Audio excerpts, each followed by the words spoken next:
I'd like to welcome everyone to the June 15th, 2023 meeting of the Delaware County Board of Commissioners. Would you please rise and join me in the pledge? I pledge allegiance to the flag of the United States of America and to the republic for which it stands, one nation, under God, indivisible, with liberty and justice for all. All right, thank you. I'm Jeff Benton, President of the Board this year. To my left is our Vice President, Gary Merrill. To my right is fellow Commissioner Barb Lewis. Our Administrator, Tracy Davies. Our Deputy Administrator, Eric Hostettler, is here today. And our clerks are Jennifer O'Lorigan and Sarah DeNova, and Sarah's going to lead us today. Resolution number 23-487, in the matter of approving electronic record of proceedings from every meeting held June 5th, 2023. So moved. Second. Discussion? Vote? Vote on motion 23-487. Mrs. Lewis? Aye. Mr. Merrill? Aye. Mr. Benton? Aye. We do not have any public comment this morning. Resolution number 23-488, in the matter of approving purchase orders, then and now certificates and payments of warrants in batch number 0614 and memo transfers in batch numbers MTAPR 0614. So moved. Second. Discussion? Vote? Vote on motion 23-488. Mr. Merrill? Aye. Mrs. Lewis? Aye. Mr. Benton? Aye. Resolution number 23-489, in the matter of setting the date, time, and place for the final hearing of the Commissioners for the proposed Village at Harvest Moon condominiums drainage improvement. So moved. Second. Discussion? Vote? Vote on motion 23-489. Mr. Benton? Aye. Mr. Merrill? Aye. Mrs. Lewis? Aye. Resolution number 23-490, in the matter of setting the date, time, and place for the public hearing to consider the text amendments to the Delaware County zoning resolution. So moved. Second. Discussion? Vote? Vote on motion 23-490. Mrs. Lewis? Aye. Mr. Benton? Aye. Mr. Merrill? Aye. Resolution number 23-491, in the matter of approving a services agreement between the Delaware County Board of Commissioners, Harris and Heavener Excavating Incorporated, for the installation of fiber connections at the county's Bixby campus. So moved. Second. Discussion? Good morning, John Melvin, Director of Facilities. This agreement is to install single-mode fiber between the buildings out there at Bixby and between the different data closets. Okay. Discussion? Vote, please. Vote on motion 23-491. Mr. Benton? Aye. Mrs. Lewis? Aye. Mr. Merrill? Aye.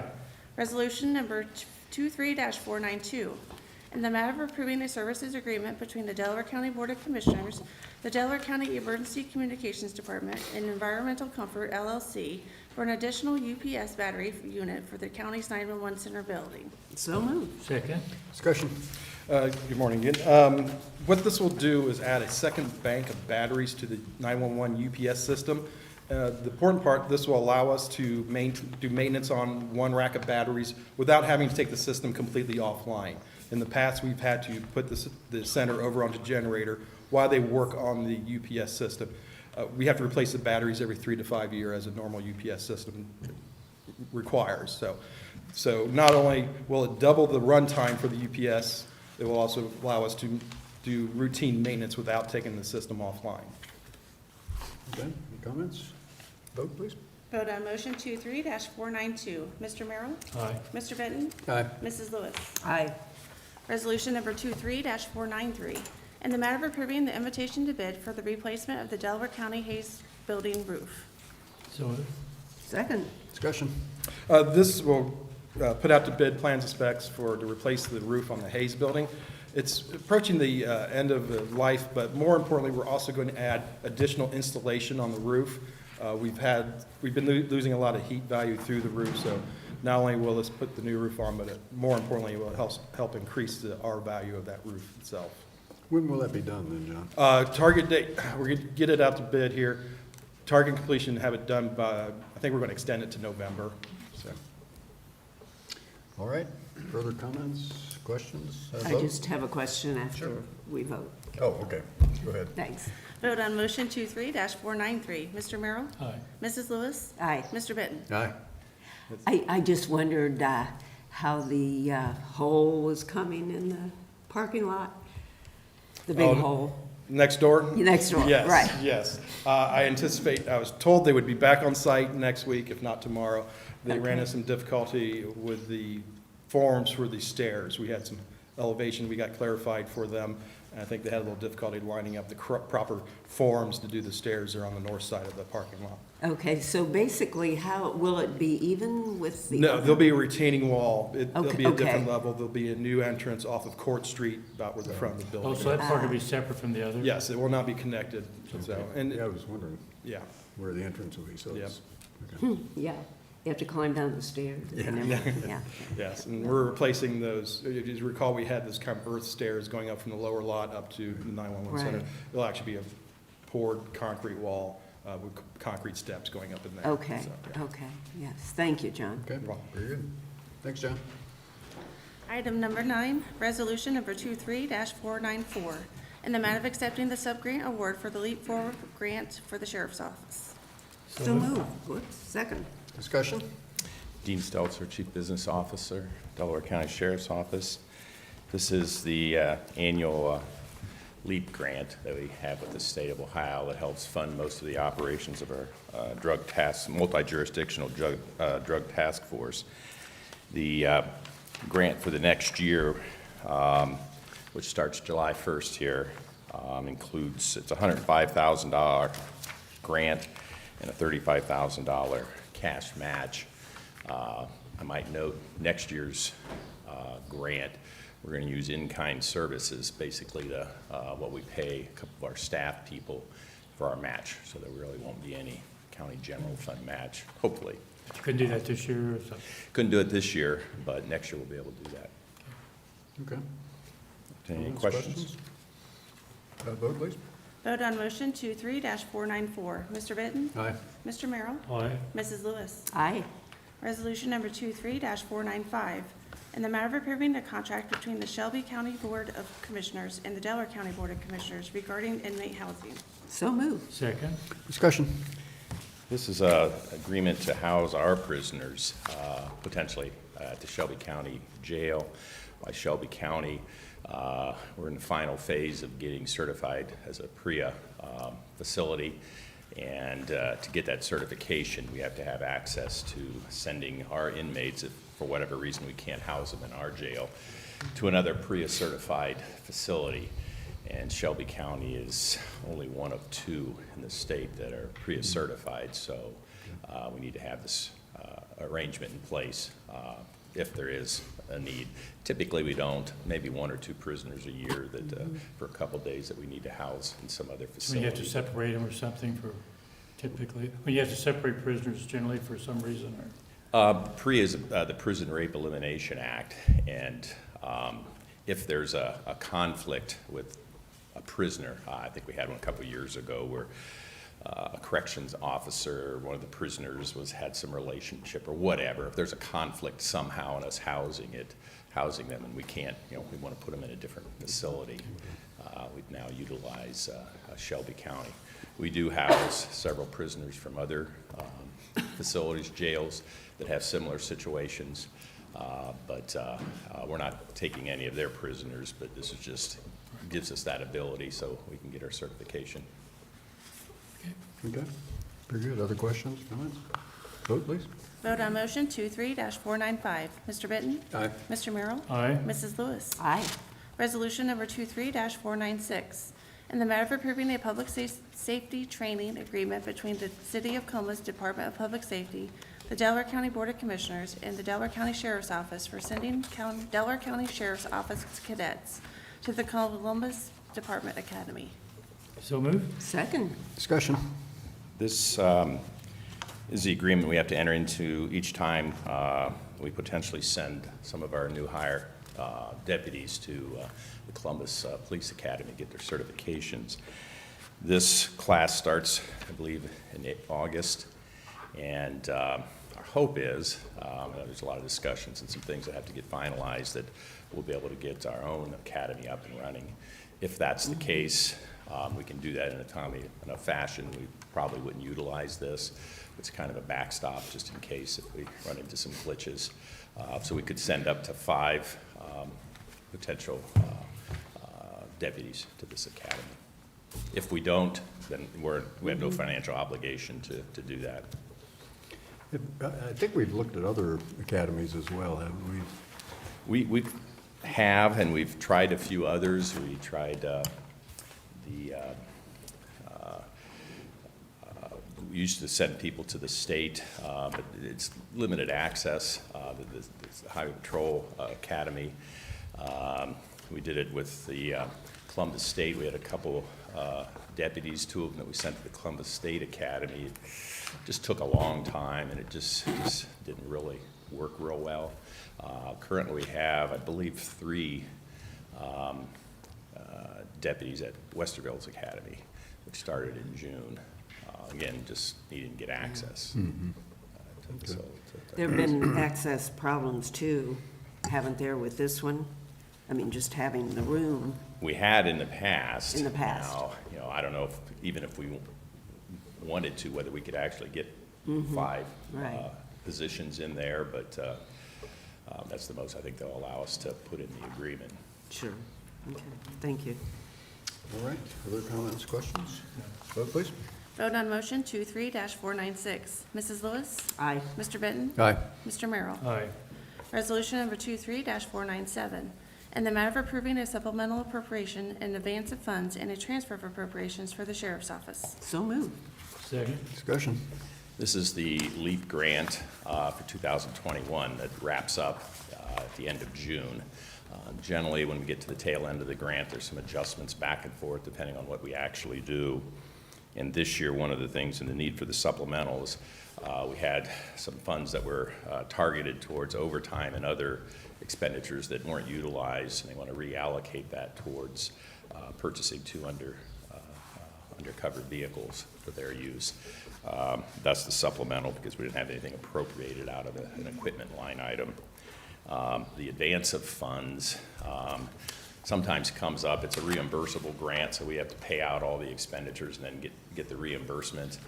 And for whatever reason, dragging their feet at the state, we're 2 quarters behind in getting our reimbursement. So it's kind of a temporary measure to make sure we have enough cash in the fund balance to approve the appropriations.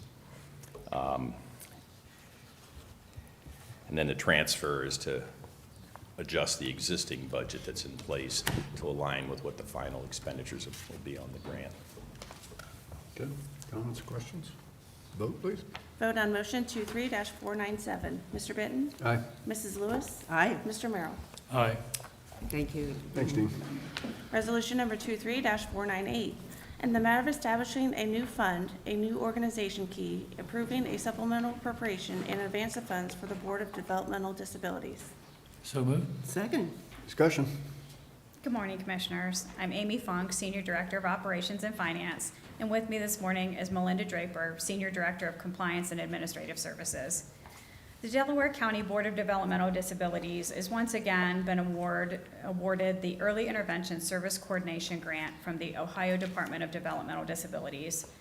This grant covers early intervention services for infants and toddlers with disabilities aged birth through 2 years and their families.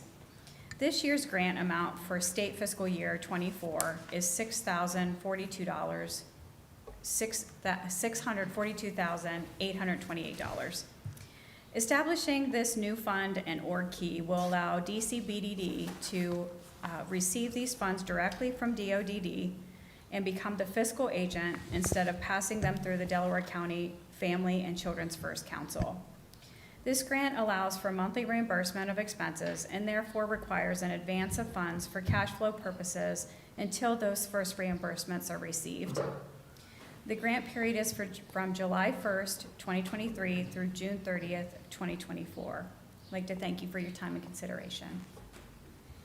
Good. Questions, comments? All right, vote, please. Vote on motion 23-498. Mr. Merrill? Aye. Mr. Benton? Aye. Mrs. Lewis? Aye. Thank you. Thanks. Resolution number 23-499, in the matter of authorizing the submitting of an amendment form number 2 for the Department of Youth Services reclaim grant for the Delaware County Probate Juvenile Court. So moved. Second. Discussion. Jennifer Walraven here for Karen Watkins this morning. This is the closeout paperwork for the Department of Youth Services. The grant ends on June 30th of 2023. There were no changes to the amount received. This is just the administrative cleanouts for the current project. Okay. Comments or questions? No. All right, vote please. Vote on motion 23-499. Mrs. Lewis? Aye. Mr. Merrill? Aye. Mr. Benton? Aye. Resolution number 23-500, in the matter of approving the collective bargaining agreement between the Delaware County Board of Commissioners for and on behalf of the Delaware County Department of Environmental Services and American Federation of State, County, and Municipal Employees, Local 2896, Ohio Council 8, AFL-CIO. So moved. Second. Discussion. Morning, Commissioners. Tiffany Mag, Director of Environmental Services. So the union ratified this contract a week ago, and we are looking for your approval. The effective dates on this would be beginning of 2023 through the end of 2025. Okay. I know you've worked hard on this. It's Yes. good to see the agreement signed and moving forward. Comments, questions? All right, vote, Sarah. Vote on motion 23-500. Mr. Merrill? Aye. Mrs. Lewis? Aye. Mr. Benton? Aye. We are going to take another item of other business because it is related to that. Resolution number 23-501, in the matter of approving an extension to the memorandum of understanding between the Delaware County Department of Environmental Services and AFS-CME Local 2896, Ohio Council 8, AFL-CIO. So moved. Second. Discussion. So this was also agreed upon through our negotiations for the on-call and severe weather emergency situations to extend our current MOU through the same contract dates. Okay. All right, comments, questions? Vote. Vote on motion 23-501. Mr. Merrill? Aye. Mr. Benton? Aye. Mrs. Lewis? Aye. Resolution number 23-502, in the matter of awarding a bid to and approving a contract with Fee Corp Corporation for vacuum box rental and services for the Delaware County Regional Sewer District. So moved. Second. Discussion. This is for a one-year contract with two optional one-year extensions with Fee Corp. We typically spend between about $150,000 and $250,000 per year on the transportation, disposal, and rental of these vac boxes. We're expecting the total increase to be about $15,000 per year, so it's really just in the disposal cost that went up a little bit. Okay. Questions or comments? Vote, please. Vote on motion 23-502. Mr. Benton? Aye. Mr. Merrill? Aye. Mrs. Lewis? Aye. Thanks. Thank you, Thanks, Tiffany. Tiffany. Resolution number 23-503, in the matter of accepting the award of the Community Corrections Grant for the Adult Court Services Department and approving the Community Corrections Grant Agreement by and between the Ohio Department of Rehabilitation and Correction, Division of Parole and Community Service in Delaware County. So moved. Second. Discussion. Good morning, Commissioners. Lewis, Benton, and Merrill. Mark Taglione, Chief Probation Officer, Adult Court Services. I'm here this morning to respectfully request that the county accept grant funds from the Department of Rehabilitation and Correction in the amount of $680,968 to partially fund 6 positions within Adult Court Services. These funds are for FY 24-25 and set to begin July 1st, 2023, and then June 30th, 2025. This amount is the same as the previous grant cycle and is once again a no-match county award. Thank you. Do you have any questions? Any questions or comments? Always like the no match part. Yeah, yeah. Okay, Absolutely. let's vote, Sarah. Vote on motion 23-503. Mrs. Lewis? Aye. Mr. Benton? Aye. Mr. Merrill? Thank Aye. you. Thank you, Mark. Resolution number 23-504, in the matter of approving the Child Placement Services Contract, First Amendment and Second Amendment, between the Delaware County Board of Commissioners, the Delaware County Department of Job and Family Services, and child placement providers, Safe House Ministries Incorporated, doing business as Safe House Residential Services, Cornell Abraxas Group LLC, Cincinnati Children's Hospital, Children's College Hill Campus, ENA Incorporated, NECO Incorporated, and Coalition Home Nonprofit LLC, Safely Home Incorporated, and National Youth Advocate Program. So moved. Second. Discussion. Good morning, Commissioners. I'm Jennifer Wattenshade. I'm the Business Administrator with Job and Family Services. We have youth placed with a few of these facilities. Most of them, thankfully, are precautionary so that if we do have a placement, we have them in place and ready to go. Sometimes we have them there short periods, sometimes longer, but for the most part, thankfully, our placement numbers are relatively low, and most of them are just precautionary, so. Yeah. Okay, it's good to have them in place, obviously. I appreciate Bob preparing the documents ahead of time, explaining the usages and the Yes. history and the dollars involved, so don't really have any, I don't really have any questions. Anybody have questions, comments? Have none. Okay, vote please. Vote on motion 23-504. Mrs. Lewis? Aye. Mr. Merrill? Aye. Mr. Benton? Aye. We're on now on page 790. Thank you. Resolution number 23-505, in the matter of approving the sub-grant agreement between the Ohio Department of Job and Family Services, the Ohio Department of Medicaid, and the Delaware County Board of Commissioners for the operations of the Delaware County Department of Job and Family Services. So moved. Second. Discussion? This one is just a typical sub-grant agreement so that we can spend the state and federal dollars that are provided to provide these services. Okay. Vote please. Vote on motion 23-505. Mrs. Lewis? Aye. Mr. Merrill? Aye. Mr. Benton? Aye. Resolution number 23-506, in the matter of approving the First Amendment to the contract for the purchase of transportation services between the Delaware County Board of Commissioners and Delaware County Transit Board. So moved. Second. Discussion? This one is just to increase the contracted amount. There have just been an uptick of transportation requests for Medicaid participants compared to the last couple of years, so nothing out of the ordinary. So just increased activity, they're not changing the rate at this point? No, it's not for an increased rate. Okay. All right. Questions, comments? Vote, Sarah? Vote on motion 23-506. Mrs. Lewis? Aye. Mr. Merrill? Aye. Mr. Benton? Aye. Thank you. Thank All right, you. Thanks, Sarah.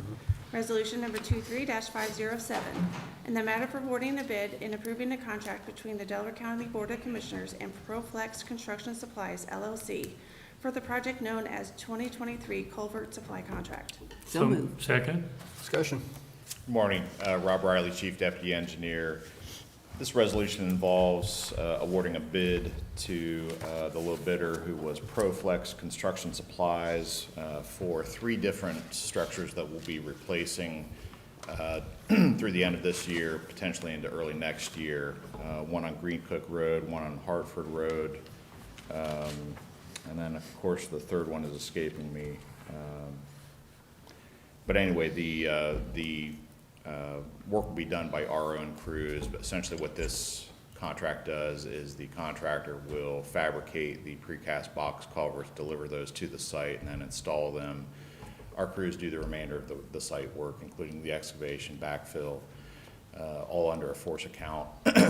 So essentially, we will be getting 3 structures replaced for somewhere on the order of $500,000 each structure. We spend roughly $80,000 to $100,000 with our own crews. That includes the labor, equipment, and material to do that work. And so this ends up being a very good value for our taxpayers by having our own crews do the work. We're able to do that, obviously, at very competitive prices because we have equipment and crews close by. Mobilization costs are low. So this is a very good thing that we've done routinely over the years, but we'll be busy for the next few months with these. Okay. All right. Vote, please. Vote on motion 23-507. Mr. Merrill? Aye. Mrs. Lewis? Aye. Mr. Benton? Aye. Resolution number 23-508, in the matter of approving a contract of sale and purchase between 4A LLC 3967 Presidential Parkway, Powell, Ohio 43065, and the Board of Delaware County Commissioners for the project known as DEL-TR 119-0.56 Sawmill Road Presidential Parkway. So moved. Second. Discussion? You'll recall that we are working with Liberty Township and City of Powell on upgrading the intersection at Old Sawmill and Presidential Parkway with a new roundabout. The county is essentially acting as the local public agency on behalf of Liberty and the City of Powell for the ODOT funding. This payment, this payment will be reimbursed by Liberty Township, so we basically take care of it since we are the local public agency as far as ODOT is concerned. Okay. When's that going to be done, Rob? We hope later this year that we'll have the contract ready to award here very shortly. Okay. Very good. Vote, please, Sarah. Vote on motion 23-508. Mr. Benton? Aye. Mr. Merrill? Aye. Mrs. Lewis? Aye. Resolution number 23-509, in the matter of approving an owner's agreement for Liberty Grand District 11. So moved. Second. Discussion. This is our typical owner's agreement for street and stormwater improvements. This project's being developed by MI Homes, includes 47 lots located between Stites Road and Hyatt's Road in Liberty Township. All right. Vote. Vote on motion 23-509. Mr. Benton? Aye. Mr. Merrill? Aye. Mrs. Lewis? Aye. Resolution number 23-510, in the matter of approving an easement to Suburban Natural Gas Company for future Lewis Center Home Road roundabout relocation in Orange Township. So moved. Second. Discussion. Pretty self-explanatory. Suburban Gas needs to relocate a gas line for our upcoming roundabout at Lewis Center and the future Home Road extension. That work will be done through this fall into probably next spring and be wrapped up by the summer next year. All right. Questions, comments? Vote, please. Vote on motion 23-510. Mr. Benton? Aye. Mrs. Lewis? Aye. Mr. Merrill? Aye. Resolution number 23-511, in the matter of approving an advance of funds and a supplemental appropriation for the Old Sawmill Road and Presidential Parkway project, PID 111806. So moved. Second. Discussion. Again, this is the same project we just spoke about. This essentially handles, gets the accounting in order for that project to properly account for the federal revenues. All right. Vote, please. Vote on motion 23-511. Mr. Merrill? Aye. Mr. Benton? Aye. Mrs. Lewis? Aye. Resolution number 23-512, in the matter of approving the plats of subdivision for Clark Shaw Moore's Section 6, Phase B, Trinity Land CAD, and Oaks at Big Walnut.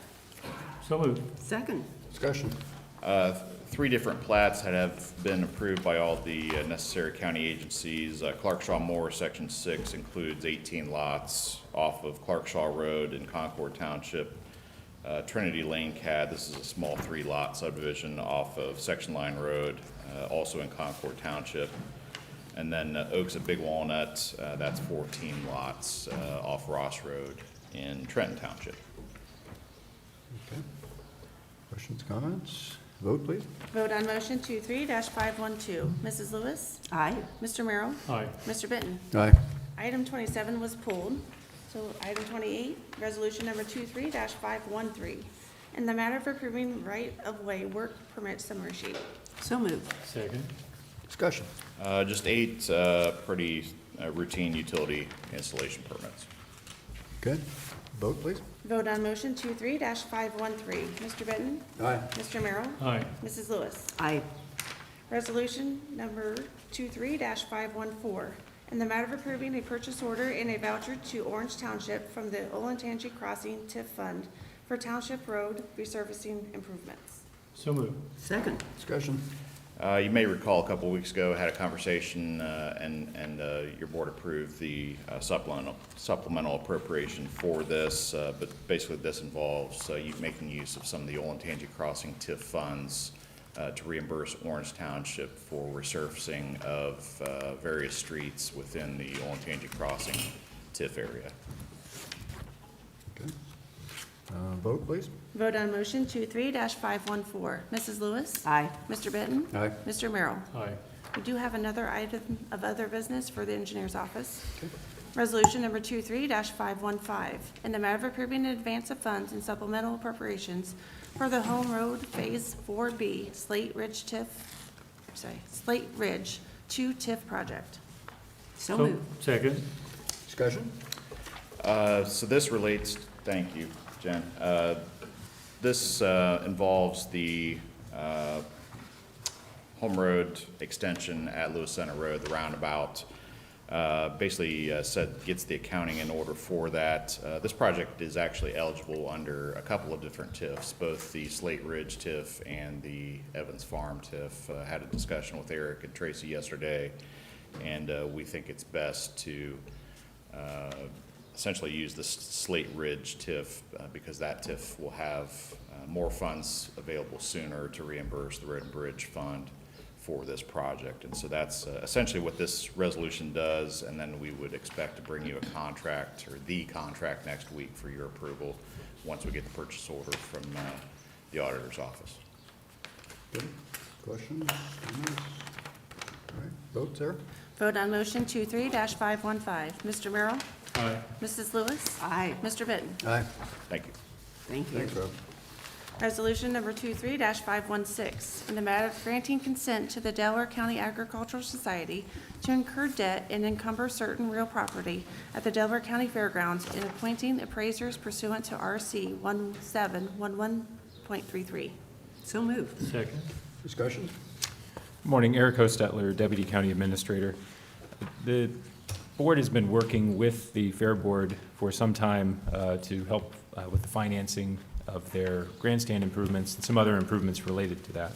Construction is already underway, and they are trying to finalize some financing through First Commonwealth Bank. And this resolution is required by statute before they can encumber real property or incur debt on the fairgrounds parcels. And also the deed restriction for the property that the county had deeded over a couple of years ago to the fairgrounds also requires your board's consent before they can get a mortgage on any of that property. So this resolution makes the necessary findings, grants consent for the society to incur debt and encumber that property. Also, the counsel for the lender requested that we specify that the board is also waiving those deed restrictions for this particular financing. So that's the change. We're working off of the revised draft, not the one that was in the pre-printed journal. As a part of that process, the board also needs to appoint 3 appraisers to go look at the property. I'd like to thank B.J. Phillips from the Sheriff's Office for administering that process. They're actually going out today to do the appraisal so we can keep this moving. Happy to answer any other questions you might have. I know we've all been working on this. Eric, thank you for your work on this. Tracy, a whole bunch of people have been working on this.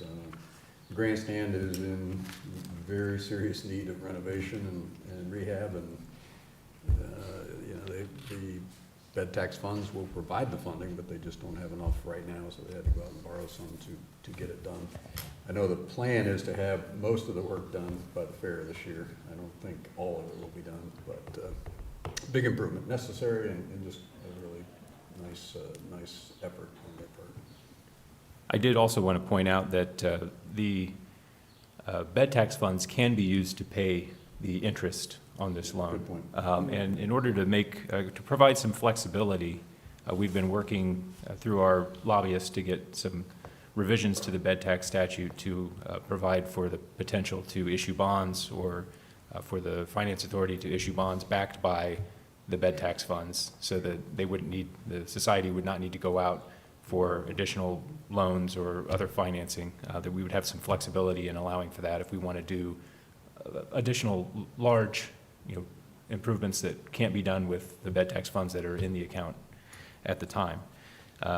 Senator Brenner informed us yesterday that that did make it through to the Senate version that's going to be voted on, I think, today. That language is in there. So we'll keep an eye on that, and hopefully that makes it through to the end on the budget process. This Thank resolution, you. sorry. Thank you. I know you worked on that Yeah, this spent a lot of morning. time on it. And this resolution is specific to this project?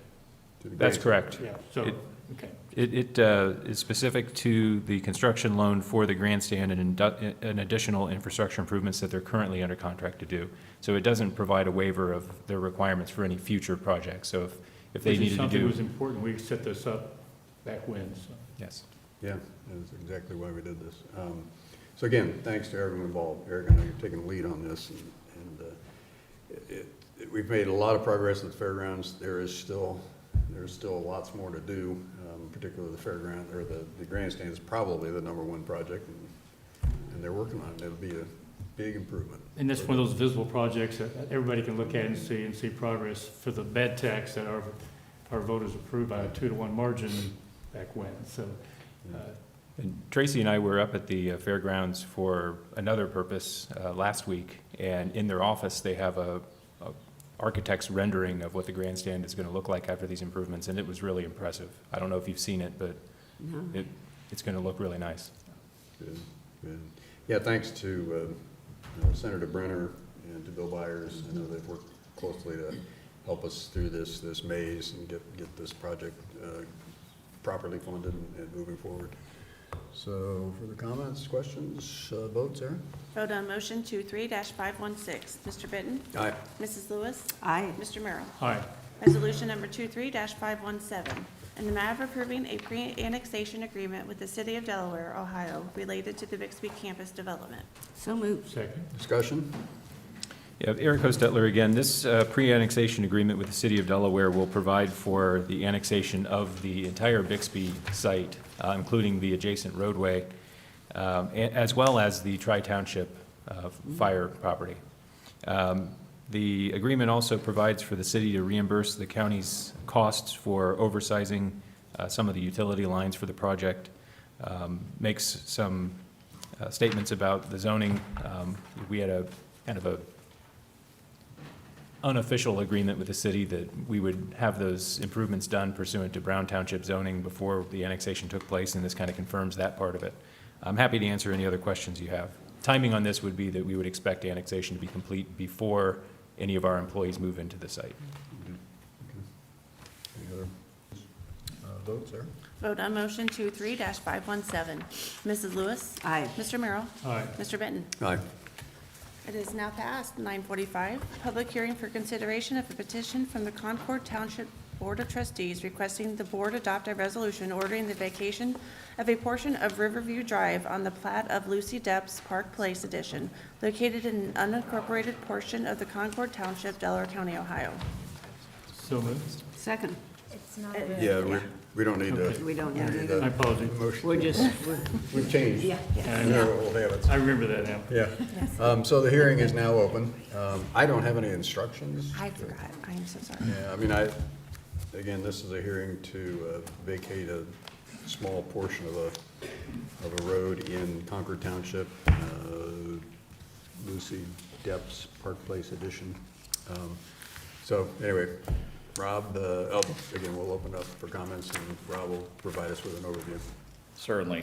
Thank you, Commissioners. So the vacation of this segment of the road was requested by the property owner to the township via special procedure under the revised code, where basically it eliminates the need for your board to conduct the traditional viewing of the proposed vacation, since this involves a road that the township has already kind of weighed in on and recommended for the vacation. And so we reviewed the proposed vacation, have found that this is a section of road that's very unlikely to ever be needed in the future. This was part of the original Lucy Depp plat, and so we have no objection to the vacation of this section of road. I don't know, Eric Hostetler, any comments, thoughts? Just briefly, the section proposed for vacation is unimproved currently.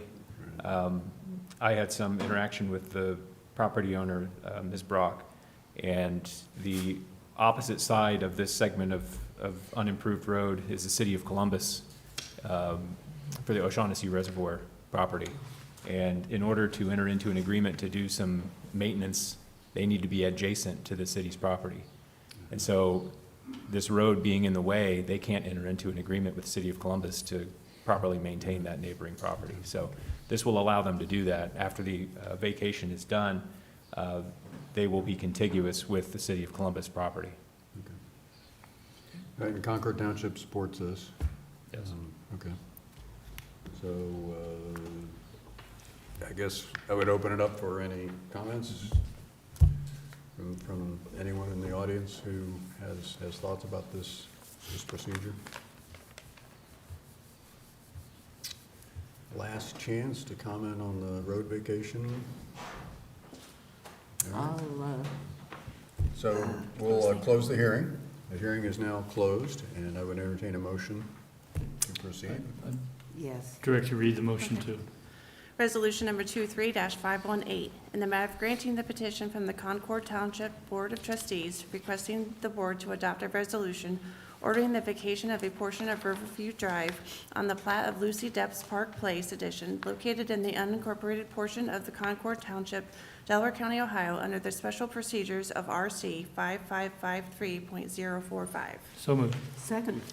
Any further discussion? I think it makes sense and appreciate the effort to do this to help the resident. So we'll take a vote, please. Vote on motion 23-518. Mrs. Lewis? Aye. Mr. Merrill? Aye. Mr. Benton? Aye. All right. Did you want to start the next hearing right away, or? I think we're ready. Okay. Everybody good? I'm ready. Yeah. I think we're ready to start the hearing for the Dustin Road project. The hearing is now open? The hearing is now open. We don't have to go through some of the resolutions we used to. So I do have instructions on this one.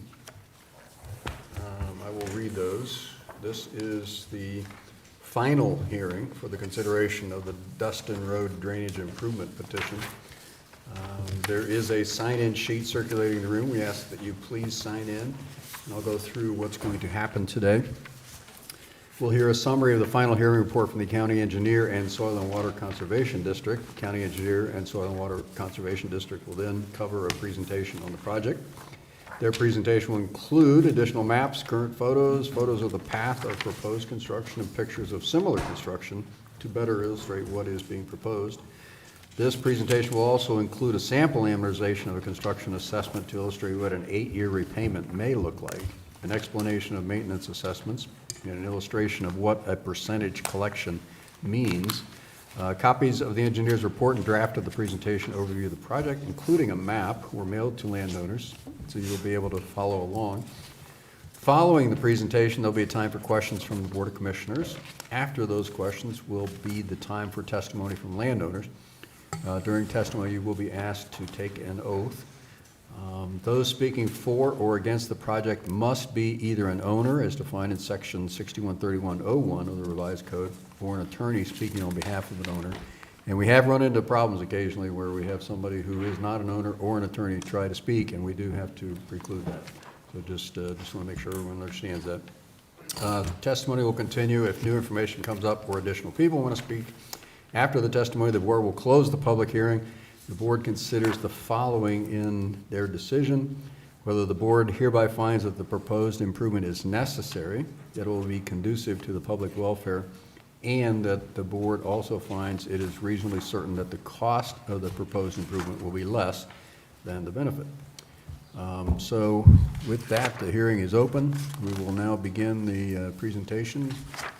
Take it away, Dan. All right, yes, Dan Barr with the Delaware Soil and Water Office, and I'll lead you through the presentation this morning for the Dustin Road Drainage Improvement Project. So the language from the petition when it was submitted in Delaware County, Berkshire Township, within the Dustin Road watershed and generally following but not limited to the course and termini of the existing improvement, to generally improve the drainage, both surface and subsurface, to a good and sufficient outlet by replacing, repairing, or altering the existing improvements as required and or creating new surface and subsurface drainage mains or laterals as requested by this petition. So the timeline for the project, June 4th, 2019, the petition for drainage improvements was filed by Kurt Vogel and others. On August 19th of 2019, we held the viewing for this project, and then November 7th of 2019, the first hearing was held. The Dustin Road watershed's approximately 25 acres in size. 53% of it's agricultural, 40% is rural residential, and then 7% is road right-of-way. The original petition was signed by 5 individuals representing 3 of the 16 parcels in the Dustin Road watershed. The proposed items of work for this project: reconstruction of the open channel at the bottom end, surface drain shaping and grading, subsurface drain pipe installation, the installation of private drive culverts, erosion control measures, the installation of a new road culvert under Dustin Road, and then seeding and mulching. So a couple photos of the project area. This would be from Dustin Road, where the proposed new road culvert would be, looking downstream to the north. And the next photo would be from the same location, looking upstream towards the east on the south side of Dustin Road. And then from here, we are along Rome Corners Road, looking upstream in the southeast direction, looking at the outlet end, the bottom end of the project.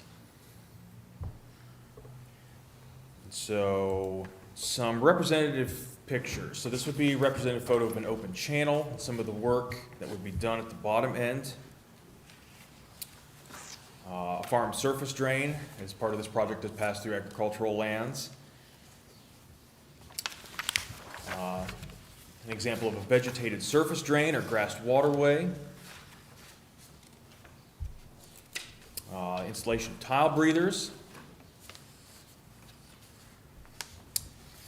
So the project construction, the cost estimate. So the estimate for the construction is $79,172.50. Installation of the road culvert is $20,000. Administration, planning, and inspection is $6,027.87. First year pay-in for drainage maintenance would be $4,260.02. And then contingency for the project is at $10,000 for a total estimated cost of $119,460.39. The cost of the road culvert will be direct assessed to Berkshire Township, as well as $1,200 of the construction estimate for work that is done within the road right-of-way of Dustin Road. The total amount to be assessed to the watershed parcels, therefore, is $98,260.39. The calculation of the assessments. The ORC instructs the county engineer to calculate assessments to individual property owners based on the benefits received. And these are all, lands that have been removed from their natural state by deforestation, cultivation, artificial drainage, urban development, or other man-made causes that shall be considered as benefited by an improvement required to dispose of the accelerated flow of water from the uplands. The calculation of these assessments is a formula used across the state. It's the acres benefited within the watershed times the land use factor of those parcels times the percent use of the project to come up with a parcel assessment factor. The parcel's percent share is the parcel assessment factor divided by the sum of all the assessment factors. And then the parcel assessment is simply the percent share times the total estimated cost.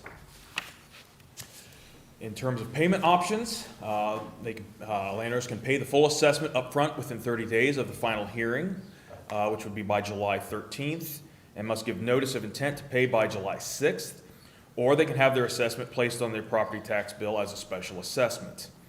Having the assessment placed on property taxes will include interest and other fees if the project is bonded, and the auditor treasurer's 2% collection fee. So we have an amortization example here this morning. So assuming that there's no upfront payments and the project is approved, the total estimated construction cost minus the direct assessments to Berkshire Township were at $98,260. The average assessment of the non-right-of-way parcels is $5,400, about 5.5% share of the project. Debt issuing fees, bond, council, and bank, those fees total for the entire project $8,000. So adding that on, bond interest at 4% of $98,260 at 4% is $3,930. So the total estimated cost with borrowing fees would be $110,190. 5.5% share of that cost is estimated at $6,060. 2% of the auditor treasurer's fees would be $121, for a total assessment for the sample parcel of $6,181. Going off an amortization schedule for biannual payments on both an 8-year and the 15-year max under the revised code. For the 8-year repayments, you'd be looking at about $386 per half over the 8-year, and for the 15-year, about $206 per half. So bidding and construction, there will be the approved project would be advertised for public bid, and the lowest and best bid would be awarded the contract to construct the project. Bids may not be accepted in excess of the final hearing's engineer's estimate. And if the project is done for less than the estimate, the final schedule of assessments is reduced pro rata by the difference between the estimated cost and final cost, and upfront payments would receive a refund. After construction, ORC 6137 requires completed projects to be placed onto drainage maintenance. The purpose of drainage maintenance is to keep the project operating at its design capacity. Maintenance funds are also collected as a special assessment. And the common maintenance activities include inspections annually, seeding, repairs, and erosion control. Maintenance assessments are determined based on the final schedule of construction assessments. Most projects average 2.5% to 5% annual collections, but can vary depending on the maintenance needs of the project. Drainage maintenance is perpetual. It is ongoing into the future. So, a construction assessment, $5,400 times a 3% maintenance collection plus the 2% auditor and treasurer's fees would be $165 minus the annual maintenance assessment. So you'd be looking, once the construction estimate passes, that you would have the construction estimate for the first 8 years and 15 years of the project, concurrent with $92.50. That would be ongoing. That would continue past both the 8-year and the 15-year into perpetuity. Oh. What number should it be?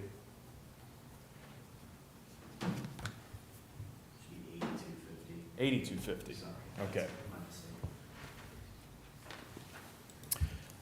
Cost-benefit analysis. So the benefits of drainage improvements exist for both agricultural and residential parcels. The benefit to agricultural parcels is realized by the increased yield as a result of good drainage. Estimated yield increases given the soils in the watershed would average 46 bushels per acre for corn, 14 bushels per acre for soybeans, and 1.5 to 2 tons per acre for hay and alfalfa, given that the appropriate drainage improvements are in place. USDA's average crop price for 2018 to 2022 for corn is $4.94 per bushel, $11.40 per bushel for soybeans, and $160 per ton for hay. There's 13.4 acres of land in the watershed that's currently agricultural. So for corn, 46 bushels an acre increase at $4.94 an acre per bushel at 13.4 acres, maybe about $3,045 in benefit. For soybeans, 14 bushels an acre and $11.40 a bushel, same acreage, $2,100.38 or $2,138. And hay and alfalfa at 1.5 tons per acre at $160 a ton on the acreage, be about $3,200. So an average annual benefit, averaging those numbers across all crop types, would be about $2,800. Benefits to residential parcels focus more on quality of life, neighborhood perception, and home site sewage treatment systems. A failed home site sewage treatment system can cost $15,000 to $25,000 to repair or replace. New developments average $8,700 per lot spent on providing an adequate drainage outlet. With 9 residential parcels in the watershed, $78,300 benefit on average. In terms of the decisions before the board today, it's quite simple. It's either to approve or deny the project. There's no multiple parts to this project, unlike several others we've had recently. If the decision is to approve, the resolution affirming the order to proceed, confirming the schedule of assessments, and ordering the project to be advertised for competitive bid will be necessary. The resolution should also determine the length of time that is given to owners of land benefited to pay the construction assessments. If the decision is to deny, it is recommended to distribute costs incurred to this point to the landowners in the same ratio as determined by the final schedule of assessments. The estimated cost to date is $3,000. So, engineer's recommendation, based on all the information gathered and generated, I believe this project as proposed is technically feasible and would serve as an adequate outlet for the drainage needs of the watershed. Furthermore, the parcel assessments for this project are within the range of assessments that can be expected for a project of this scope. The testimony brought to the Board of Commissioners by the landowners as to whether the benefits of this project exceed the cost should be given significant consideration in the decision to move forward with this project. And at this time, if the board has any questions, I'd be happy to answer those. Okay, questions for Dan? No questions at this time. Yeah, I don't have any either. Good report. We do, we'll get into the next steps, but Eric, we wanted to acknowledge we did receive a letter from one of the residents. So if you could discuss that, please. Yeah, although I'm looking at this, I believe there might be an error in one of the dates. Oh, okay. First whereas clause says that the petition was filed on December 6, 2019, and then we have November 7, 2019 as the action. So one of those is not right.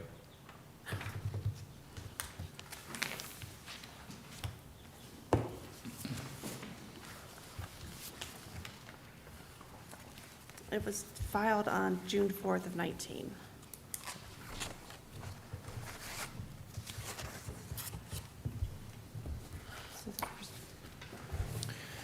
So the revised code allows for an owner to file an exception to the county engineer's schedules of assessments or file a claim for damages or compensation as long as it's filed not less than 5 days before the final hearing. We did receive a claim yesterday, which is after the filing deadline. So the prepared resolution is to acknowledge receipt of that filing but reject it for consideration as a claim for damages. It's unclear whether the owner also intended to make statements or comments about the project itself. So you can consider the filing as the owner's written comments, but as a claim for damages, it was filed late. And so the prepared resolution will address it in that manner. Okay. Further comments, questions? If you could read the resolution about the Resolution claim. number 23-519, in the matter of acknowledging receipt and rejecting for consideration the claim for damages or compensation filed by James F. Linzinger and Elaine M. Linzinger for the Destin Road Watershed Drainage Improvement Project. So moved. Second. Any further discussion? Vote, please. Vote on motion 23-519. Mr. Benton? Aye. Mrs. Lewis? Aye. Mr. Merrill? Aye. Okay. So anyway, again, the claim for damages has been denied due to late filing. Now we'll go into, we have no further questions for the engineer or soil and water at this point. So now we'll open it up for testimony from residents. And again, I'll remind everyone, it must be either a resident or an owner or an attorney representing an owner. So with that, I will open it up, and if, as you proceed to testify, I'll swear you in. But first, we will open it up for those who wish to speak in favor of the petition. So just come on up to the microphone and identify yourself, and we will swear you in. Good morning. My name is Kurt Vogel. Okay, Mr. Vogel, sir, I will swear you in. Do you solemnly swear that the testimony you're about to give is the truth, the whole truth, and nothing but the truth, so help you God? I do. Okay. You may proceed. You did buy the parcel.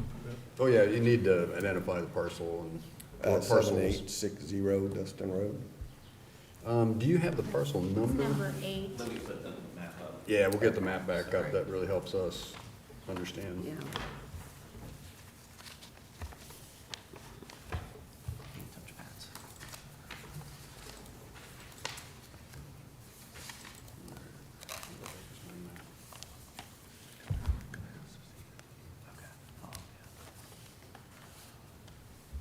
I believe he's number 8 on the map. Mm-hmm. Number 8.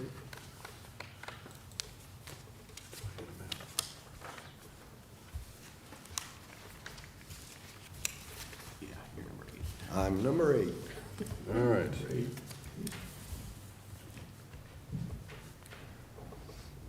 Okay, you can proceed, Mr. Vogel. Okay, so I forget. Yeah. Sorry. Good. Okay, so I purchased the home in 2012, and it was a hot summer, no rain, no issues. And then starting with the winter of 2013 is when I first started noticing, a lot of water accumulation in my yard, across my yard. And just over time, it just, it was just an ongoing problem. Anytime there was a hard rain, anytime there was a snow fall, a melt or something like that. So it was just like, I jokingly refer to it as a river running through it. But it started causing problems in my basement. I was getting water coming in on a regular basis. So over the course of, several years, I reached out to Delaware Soil and Water Conservation. I'm like, what do I do here? And it was suggested I file a petition. So after I don't know, whatever it was, 6 years of battling this, using sump pumps to try to manage the water that was flowing across my property, and everything else I could think of. You know, I ended up, they mentioned the sewage system. I don't know that it contributed to the failure of the septic field that I had when I moved in, but I ended up spending $20,000 to install, you know, a new septic mound because the old thing wasn't working. Had to put in new tanks and everything like that. I've had to have that maintained and repaired. I had to have somebody come in and, you know, replace all the drainage tile in my basement, so that was another $10,000 because it was just filled with mud because of all the pressure of all the water pushing it down the side of the east side of my home. And given that when it is raining, my sump pump in my basement cycles on a hard rain every 18 seconds. So it's kind of like, when does that happen? That's usually during a storm when you lose power, generally during a storm. So I ended up getting a whole house generator for another $4,000, try to keep, and I've got backup sump pumps in there. I have spares just in case. So, you know, so far I'm up to about, I don't know, $34,000 in expense.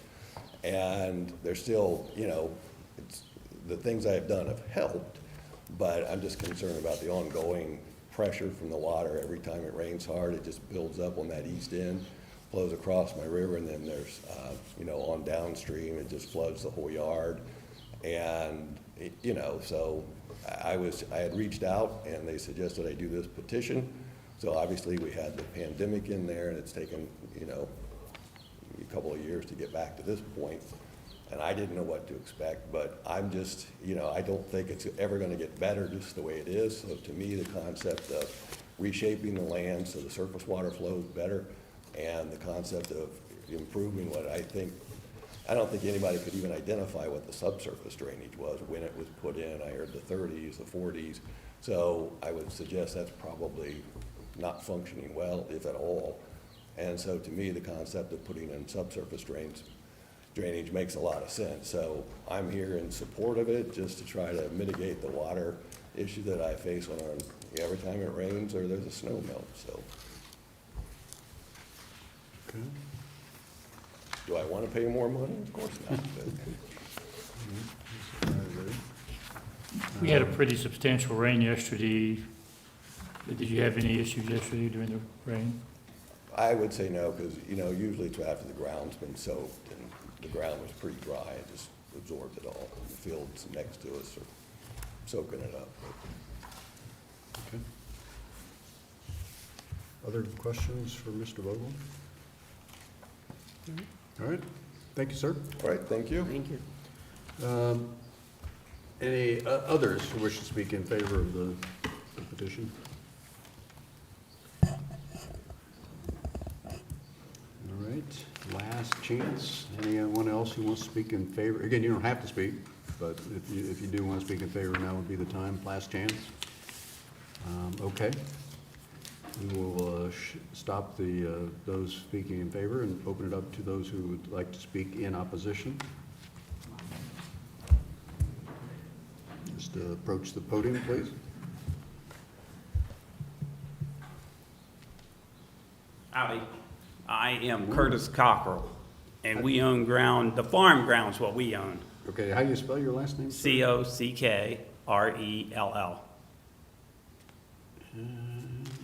I don't see it on I think he's number one, the the Cockrell. Yeah, it shows your wife is the Yeah, owner. You also Margaret, own- mom. Yeah, my mother, mom. And you're an owner as Are you well? an owner? Well, my mom owns it, but she's not gonna get here. She's 87, 8 years old. Yeah, I'm sorry, You can't speak. but you have to be an owner or an attorney. If she had given you power of attorney, you could have spoken, but I apologize, but that's the code.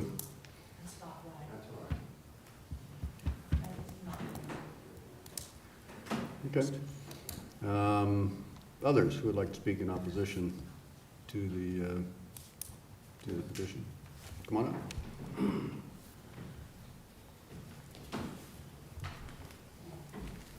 My name's Steve Worley, 8030 Dustin Road, parcel number 6. I'm the owner, Okay. have been for 34 years since it was first put there. Let me swear you in, sir, if you would, Okay. please. Do you solemnly swear that the testimony you're about to give is the truth, the whole truth, and nothing but the truth, so help you God? I do. Okay, you can proceed. Okay. To start off with, like I said, we've lived there for 35 years, never had a problem. Both retired on Social Security. Ex-Marine myself, ex-business owner, successfully owned a business and sold it. All the time we've been there on Dustin Road, all the years, never had a problem, not one. Nothing to do with drainage, any kind of water problems or anything like that. Knew most of the neighbors that were on down the street that were supposed to having all these problems, never heard anything from them. This has all just been brought up here in the last few years since Mr. Vogel moved in over there. He bought a property that was apparently under duress when he bought it. The house was 48 years old to begin with, which means the septic and leach is probably gone. They don't last much longer than that. He had other problems there. Every time we go by his house, we'd see the downspouts and stuff up above ground, which means he was having problems draining. Not because of the watershed, because his pipes were apparently clogged or whatnot, not draining properly. The formula is, another thing I'd like to talk about is the formula that was used to get these amounts. I don't understand. I'm sitting there looking at about 3% of my 1.3 acres that's in the watershed, but yet I'm being charged approximately 15% of the cost of this project. Not fair, not fair. We've got way too much money involved in this. I think more personal responsibility needs to be taken. And since it's already been done somewhat by all the repairs Mr. Vogel's had to go through, I'm sorry about, but it seems to be working. His downspouts are back in the ground now. The property looks better. It looks dry to me. It doesn't look like there's any water forming any place. I just don't think the need for this much money for this type of a project is necessary, especially when you have more than half of the watershed people that are involved in this, the uplanders and whatever else we're called there, disagree with this, do not want it, don't need it, or not having problems. We're inventing something here that one person has created, or a problem. He didn't get a home inspection when he bought the place. That was his first problem. He admitted that on the first hearing. Everybody seems to think that's irrelevant. I think it is. It's like buying a used car and then holding the salesman responsible. You bought it from him. If it breaks down or something. No, no, no, no. That's not the way we work. That's not a free republic. That's not a free democracy. That's more socialist. One person makes the wrong decision, everybody pays for it. That's not what I believe in. Sorry, very upset about this. A lot of money. $12,500 to my share for my little 3-bedroom ranch. Unbelievable.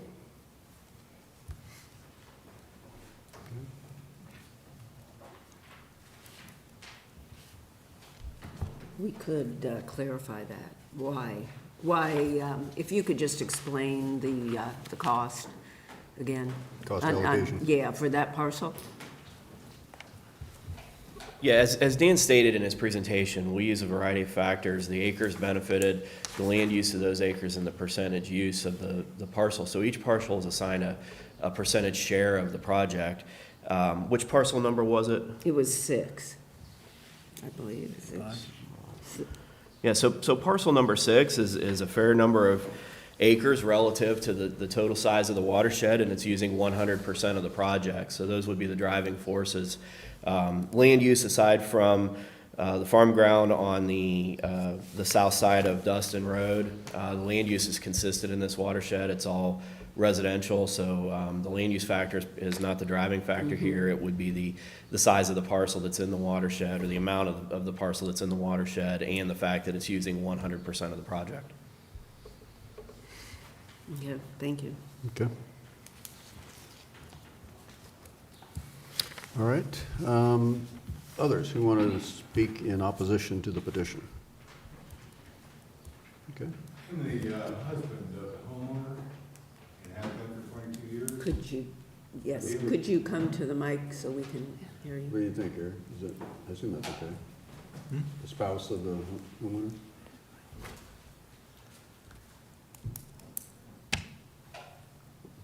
If the owner testifies that they have an interest in the property. Okay. Oh, I'm sorry, I'm the owner. Okay, come on up. Yeah.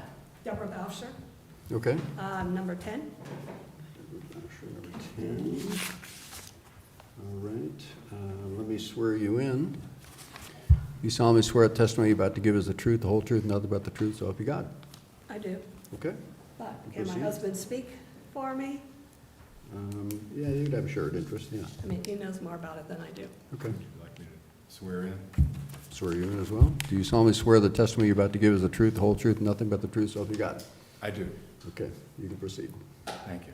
And my name is Steve Clements, by the way. This problem with the rain and the drainage and all of that has cropped up from time to time since we've been there. We've been there, she's been there since '97, and I've been there since 2001. We see some ponding, and I put in 3 drain pipes underneath my driveway, along with a sunk culvert.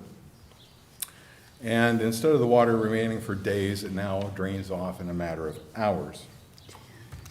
The surface water, I had a survey done.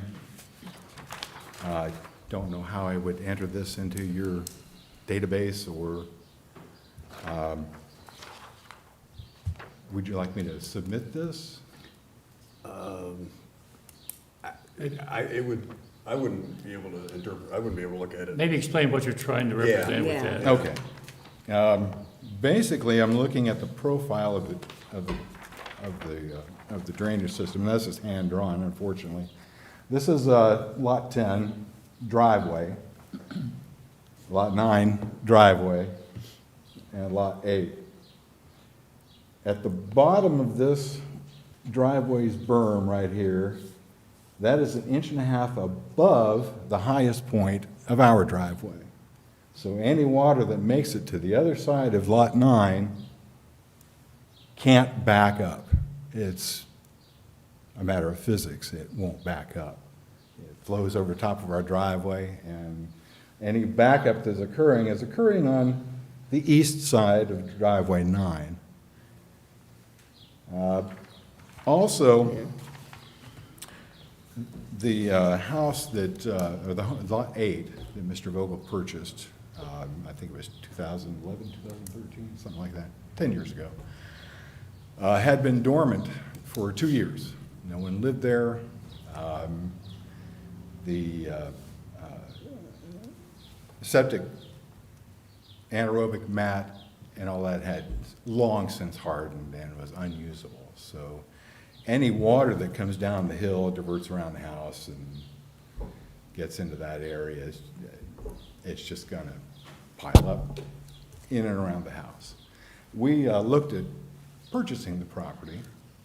There were numerous gopher mounds around the front door where they had penetrated the foundation walls, not the walls themselves, but the ground right next to the foundation. So what's happening is this water is coming down the east side of or toward the east side of the property, diverting around the house. It also changes slope.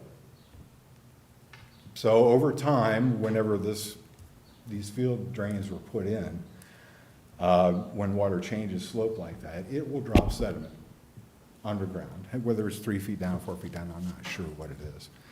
But you can see during a long period of heavy rain where the water wells up, comes to the surface, and then diverts around both sides of his house. He does have a problem. No one else has this problem. The water drains away just fine. If that one area, if that one field drain were cleared of this sediment, I think the problem would be solved for a lot less than $120,000. That's my view on it, and I've been there an awful long time. And it's not affecting our basement or systems. I mean, we have a basement. It's in a clay surface. Everybody has sumps for a reason. Ours works. We have a whole house generator too. We don't mind it. The power goes out quite frequently in that area, which is why we got it. It's not Mr. Vogel's problem. Our water problem is not his problem. The people downstream from us, it's not their problem. It's not. We take care of what we need to take care of, and we're not looking to socialize anybody else into our problems. So that's where we stand on it. We think this is totally unnecessary. I can be talked into finding the existing drain that runs across the front of our property. It's midway between the front of the house and the street. I know about where it is. I've actually penetrated it before because I had to clear our gutter lines, which all go underground. Some pine trees were, roots were stopping it up. So anyway, I dug about a 75-foot long trench, found where it actually goes in, saw water flowing. I know water flows under the field tiles in the middle of our yard. All I have to do is access it, drop it down, which would solve our problem, but it's not going to solve his problem. So Mr. Vogel is the one with the problem. And actually, we saw quite a bit of evidence of water intrusion in the basement when we were looking to buy that property. So we know there is. It just hasn't been solved yet. But all of us downstream or even upstream are just not responsible for this. We were considering bidding like $120,000, and he overbid everybody else without looking into what was going on with the property. So the last few years, you've not had flooding in your basement or Oh, no. in the yard, other than just what temporary? If the power stops and the sump stops, yes.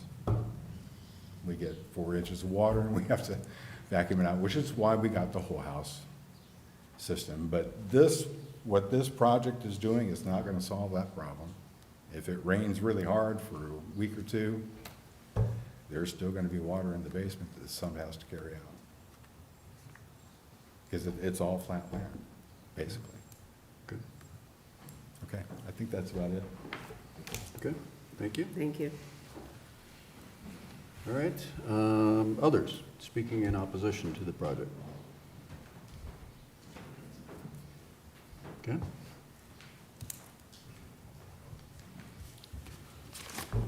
Your name, please? My name is Jim Litzinger, Litzinger. And do you know the parcel number?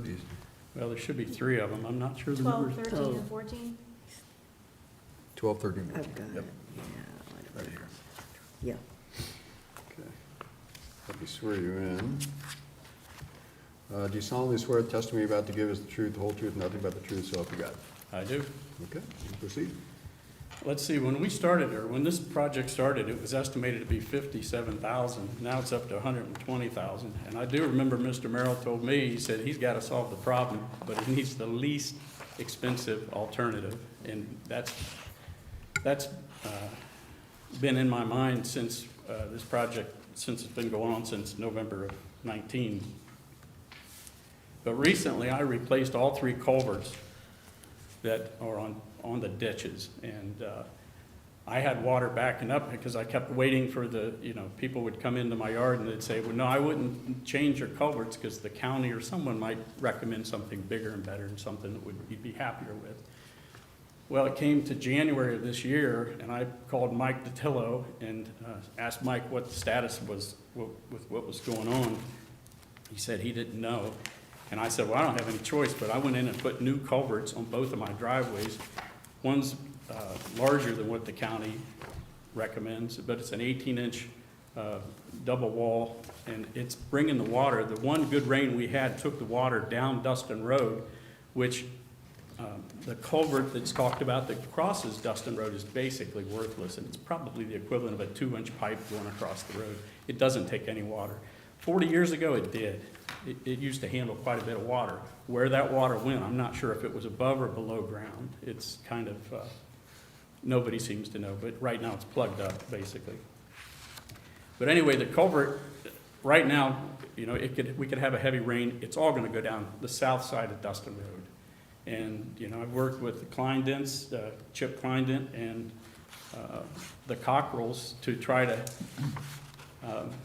do the best we could do. Now, I'm not sure. I did send a letter, and it did talk about damages, but the purpose of the letter was not damages.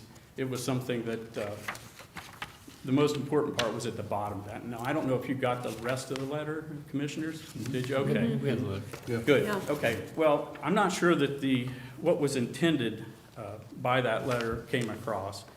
And I'm also not sure if this hearing is a yes or a no.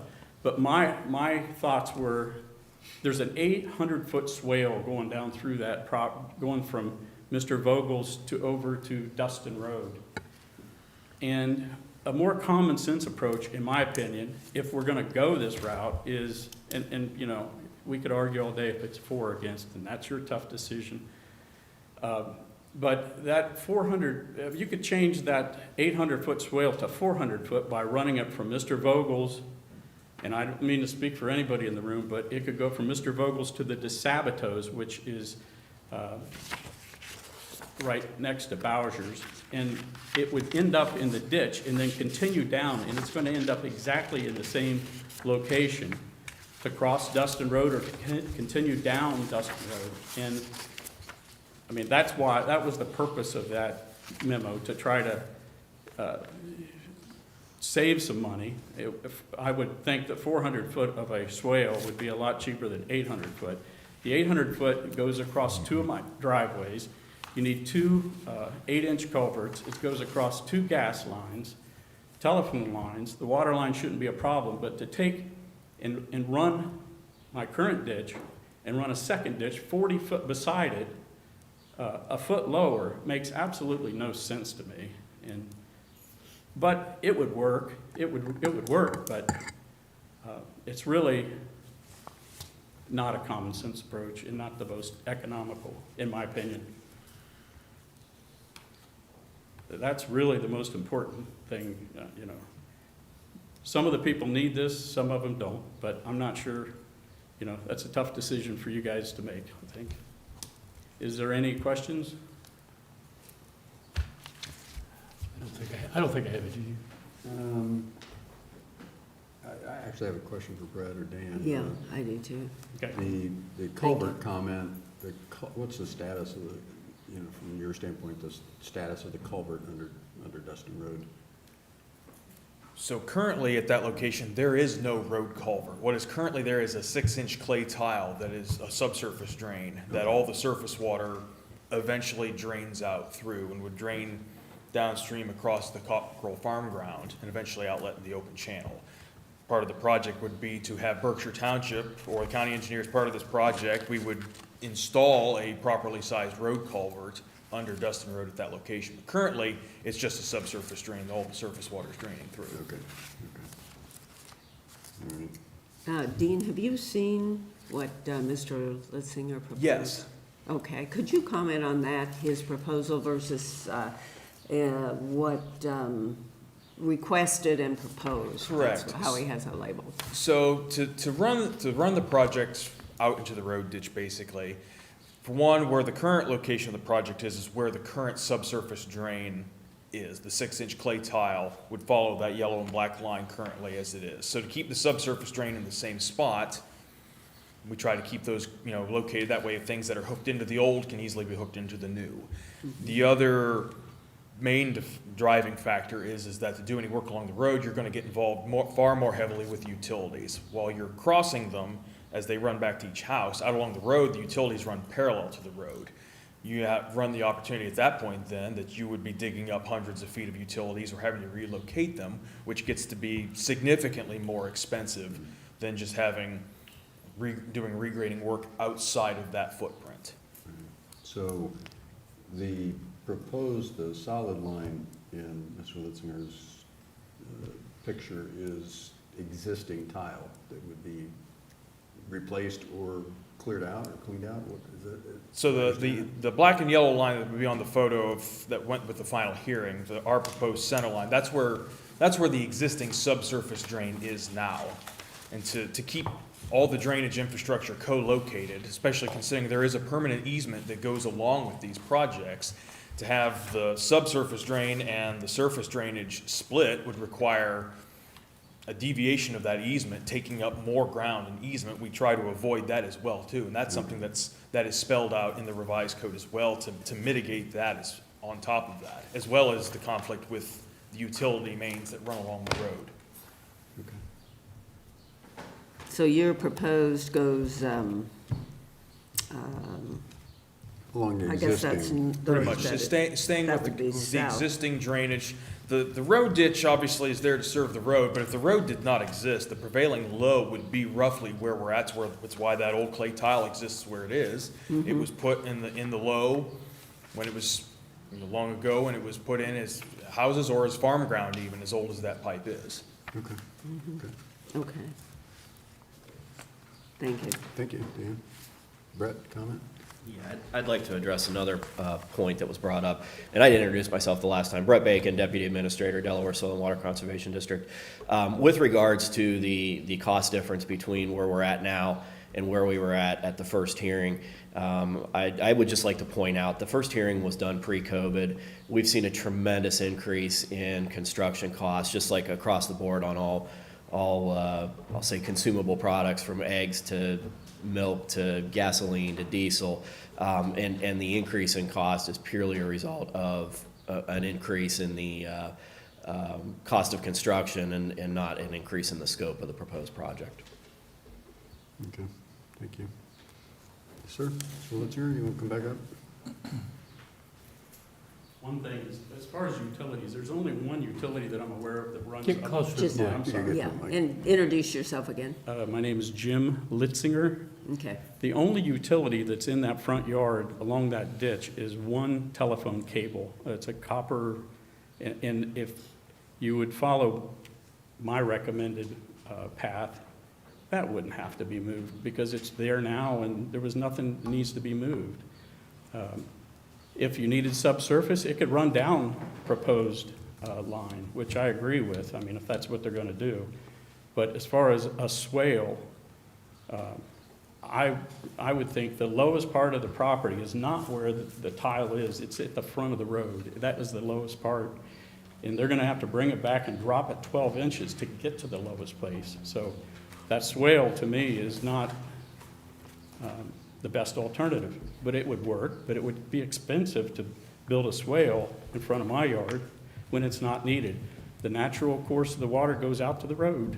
I mean, it's the lowest part, and so, but the utility, I have heard that the whole reason I can't put it there is because of utilities, but I would like to know what utilities would need to be moved in order to use the ditch as a waterway, because I'm not aware of any utilities.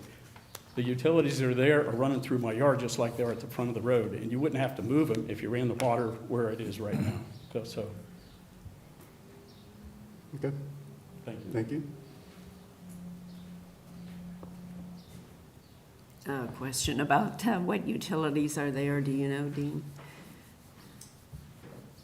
Mr. Litzinger's right. I know there is cable telephone line out there, which for surface drainage, most of those utilities, the cable telephone, they're shallow. They're usually, in some places, they've been found to be less than 6 inches from the top of the ground. And so to do any surface grading work in through there, you're very likely to disturb those and then would have to replace the entire length of that utility if you got into it and cut it, especially running, if you're crossing it perpendicular, you adjust your elevation. You can avoid that, mitigate that relatively easily. If you're running parallel to it and find yourself in conflict for several hundred feet, that becomes a significantly more expensive endeavor at that point. Okay. Okay, but you don't know at this point if there are other utilities. I know the telephone cable's on that side. The water line is on the opposite side of the street. If there are any additional ones out there, they have not been identified at this point. Okay.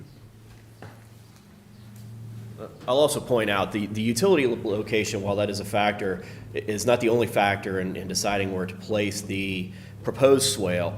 The road ditch currently is, as Dan stated, road ditches are there to drain the road. And the road ditch is sized to drain the drainage coming off the road. It is not sized, while it may be taking some of the drainage that's coming from the properties in the watershed right now, it is not sized to carry that flow. So to relocate the drainage from the low to the road ditch, which would be a relocation, the road ditch would have to get significantly bigger, and thus the project would become more expensive. So what we have proposed is the best least cost alternative in our opinion.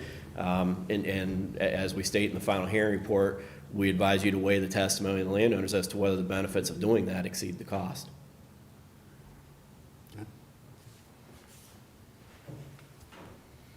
All right. Others speaking in opposition, please.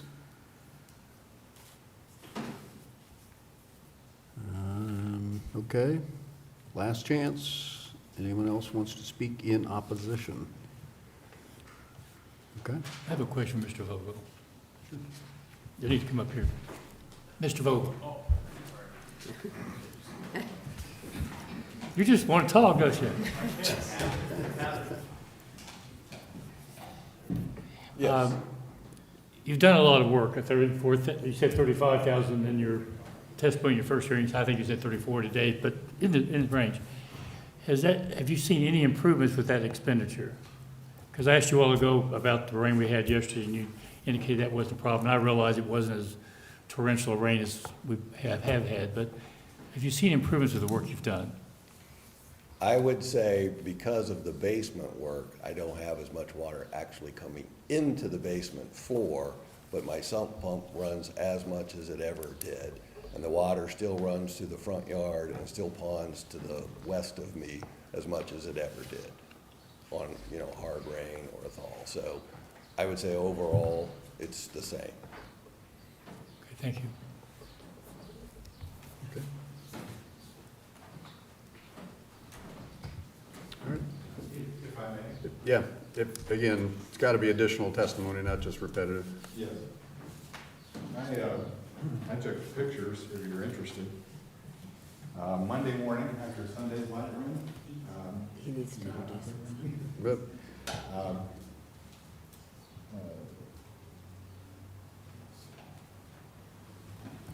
This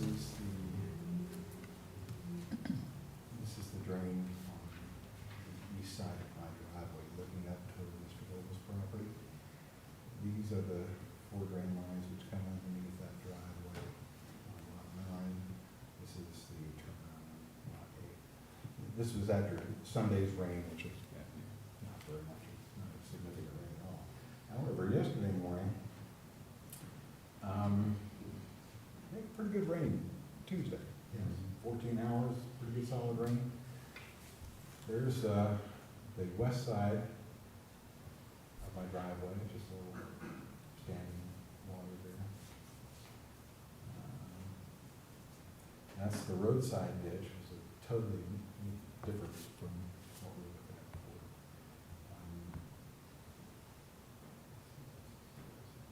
Trying to find that. Okay, there's the up view of the property, no water at all. This is the area, in the case of an unusual rain event that lasts for days and days, this area will pond out. It takes a while for this. And that property is your property or his Yes, property? it is. Okay. Number 10. But you can see, there's no standing or running water after Tuesday. Okay. What's on the top of, I can't see very well, because it was way down there. Okay. What is this on the top? Like the lighter part? Yeah. What's? That's his driveway and turnaround. It's a dirt and gravel driveway. And then what's beyond that? Yeah, Yeah. above that in the picture? That's Is the, that that's an water? RV. Oh, okay, Parked on this. okay. Okay, thank you. Did you want to see the other ones? You didn't? No, I could see that. I wondered if it was water. That's, Oh, no. okay. Okay. Good. Further testimony? Yes, Mr. Vogel?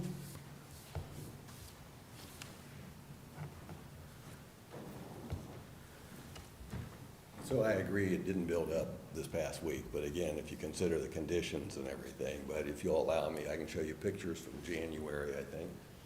Okay. January of this year? Yeah. And I can send them to you if you need to, but this is, this corner of my driveway, but this is looking across my neighbor's yard. This is the western edge of my property. And you can see it just goes on and on forever. just flowing across the driveway between us and everything. And then if you look, it just goes through my driveway, through the yard. There's the river in front of it, up along the side. So that's where all the buildup, it runs just to the south of my house, and all that water comes down. And then it's just coming down and going through the ground. And the subsurface drainage, I have pictures of, there's a catch basin. My downspouts run into that catch basin, but it fills up, it's underwater. The pipe going out of it is like 6 inches. It doesn't flow. It takes forever for that catch basin to empty. So it's just old system. I don't even know how the catch basin got put in Can I there. see your house? Did you show your house in that picture? Can you see your house? I don't have a picture of the house, I guess that. Was that right there's yours? Yeah, and there's the water going up and it goes to the south side of it, it comes down the hill of the field. And then this is,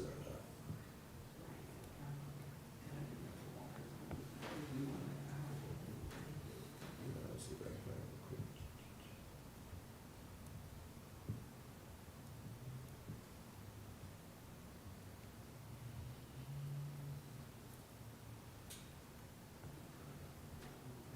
So this is the catch basin.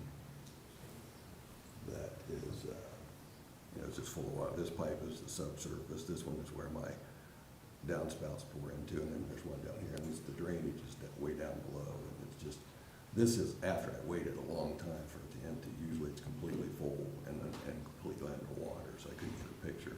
So I lifted the grate, took a picture to just show this, and there's several of those. Where is that? That's between my house and the gentleman that just came in. Okay. And it's like the subsurface drain runs into that, and it just doesn't flow out.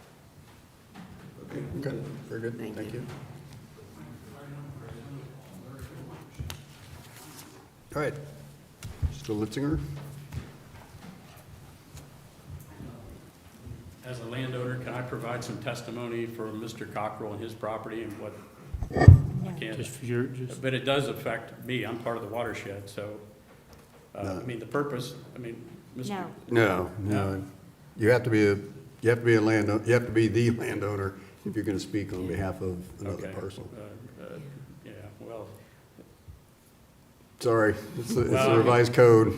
We Yeah, have all right. to abide by the well, law. the Cockrell family is the largest landowner in Berkshire Township, and it's really too bad he doesn't get a voice in this. Yeah, I apologize again. There are ways to do it. Did you want, more, again, not repetitive testimony. Not repetitive. Steve Worley, parcel 6, they're on Dustin Road. Okay. I'd just like to go over the Ohio Revised Code, some of the stuff that you sent us. I mean, I know a lot more about soybean yield and corn yield now, believe me, after reading all that stuff. But the 3 factors that are supposed to be used in this project to see if it's necessary is the first one. Is the project necessary? Not if measures are taken to correct the problems by the personal homeowner. It's not necessary. Just from the testimony that's been provided here, I think we've already proven that improvements have been made just by the small things that have been done. Is the project conclusive to the public welfare? That's number 2. A very small minority of the watershed is going to be involved in this. As a matter of fact, out of the 5 signatures that were gotten on the petition, only 2 of them were in the watershed. One of them was easement. Are the costs less than the benefits to be derived?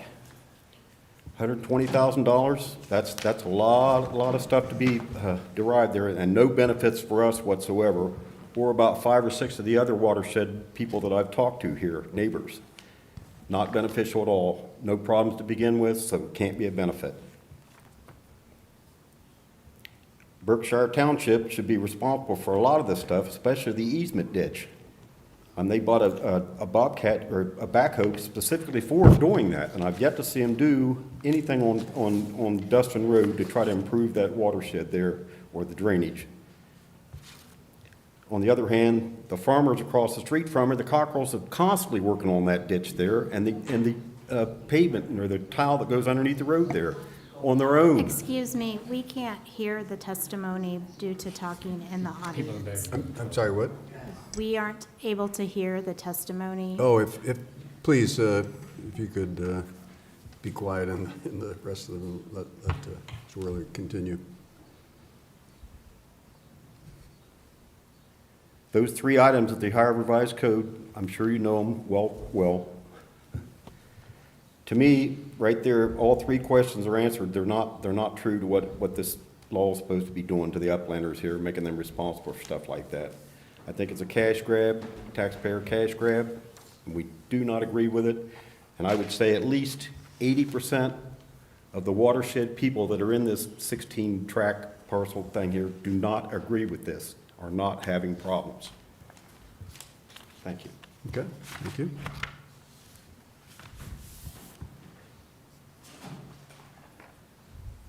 Rob? Yes, Commissioners, good morning again. Rob Riley, Chief Deputy Engineer. Would you like to swear me in?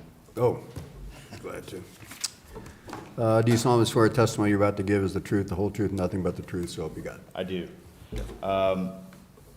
I have no specific comments regarding the testimony to date or as of now. I did want to make your board aware that we are in very early planning stages for some potential future improvements to the Rome Corners and Dustin Road intersection. That is a intersection we have been monitoring closely relating to traffic safety. There have been some crashes at that intersection, and we're aware that in that area there will be development in the future, certainly in the next 10 years. That's a desirable place to be, and there is acreage available. So again, not something that we promote or your board promotes, but that will be a decision by landowners to sell their property. So we will have to, at some point, make some upgrades to that intersection, which very may possibly involve a roundabout. And I can't tell you for certain today that that's what that will be, but it's very likely we will consider looking at a roundabout, in which case the east approach of that project would extend several hundred feet away from the intersection towards this project. And so I bring that up because I think it's relevant to the conversation in the event you decide really for or against the project.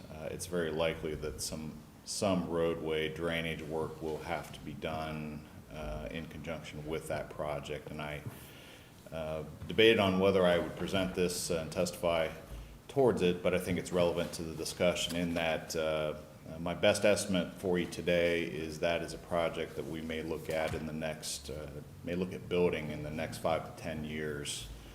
I don't believe it would be much sooner than that. It could be later than that, but been doing this for a while, and I think that's a reasonable time frame to estimate right now. So I wanted you to be aware of that. That is probably news to everyone in the room, maybe news to everyone in the room, but again, not something we have on our plan with defined dates or defined budget, but it is something we are actually just starting to look at. Really, as soon as last week, I started looking at this. So. Okay. So where would that roundabout be, at the Rome Corners or? West, Yes. the west end of Dustin Road Correct. on this Yes. map? Okay. Yes. Yeah. And I would expect the work to extend, again, east, maybe not entirely all the way to where the tile would be extended. That's, I would say, roughly about where the project might naturally end unless we were to extend it further for other reasons, for drainage reasons. But it would almost certainly impact the culvert on the existing open channel. I would say almost a certainty it would impact that. Okay. Oh, I appreciate your Yeah, letting us that's know. good. That's very helpful. Good to know. Yeah. Thanks, Rob. All right. We've heard a lot of testimony back and forth. Any further testimony? Again, new topics, new evidence for. Okay. What the chief engineer is. You have to come up. If I may. Have to come up to the microphone, please. Remind you, you're sworn in. I am. And Okay. if you'll observe, I got that off of Google Maps. You'll see across the corner there, power transmission lines. Yes. So any improvement to the road, to that intersection, great. We do see accidents there.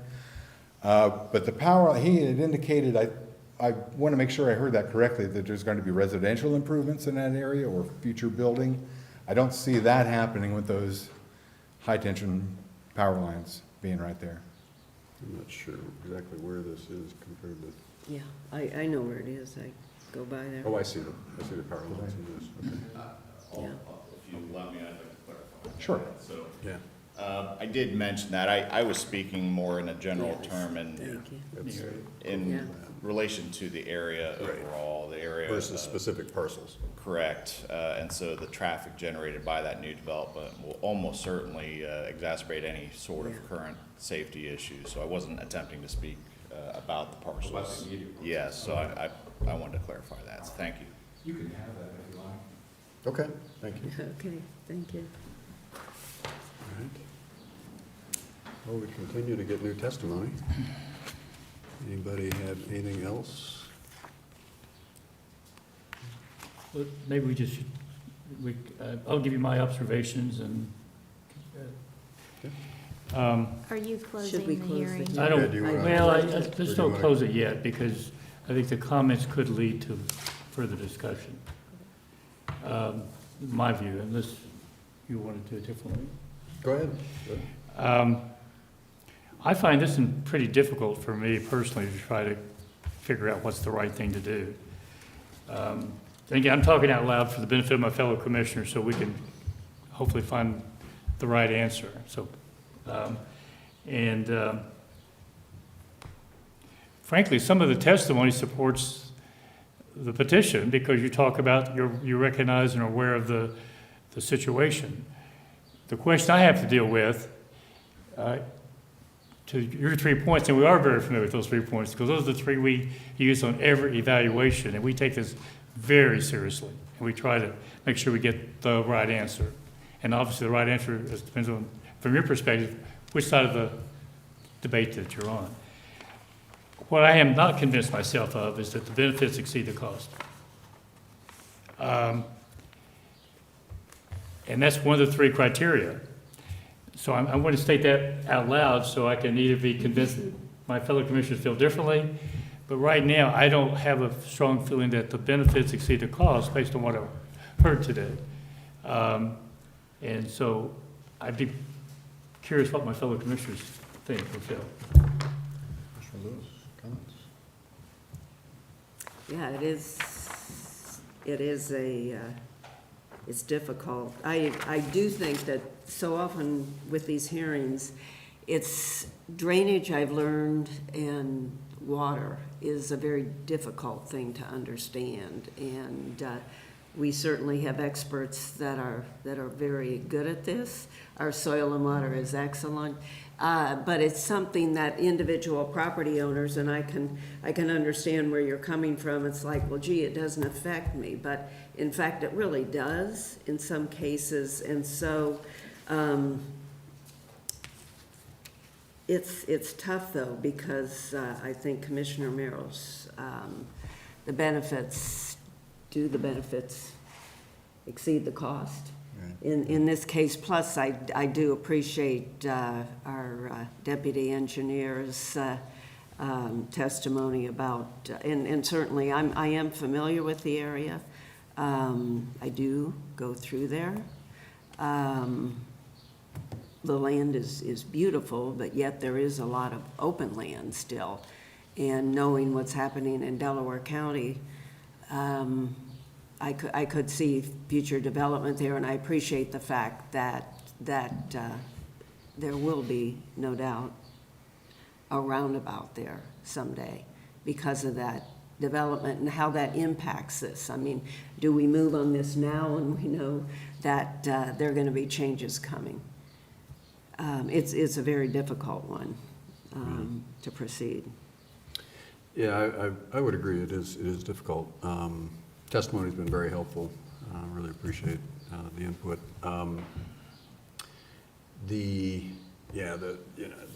I noticed from the first hearing to the final hearing, just almost a doubling of the cost, and that, and again, our soil and water folks and engineers do a great job of managing these projects, but costs have gone up, and so I'm kind of stuck on, is the cost worth the benefit? That's where I am concerned as well. These are complicated, they're tricky. I'm not sure I see enough parcels impacted that it warrants a $120,000 spend. So, anyway, that's where I am. I guess we can close the hearing. I'm gonna ask. Unless, again, last chance for any testimony.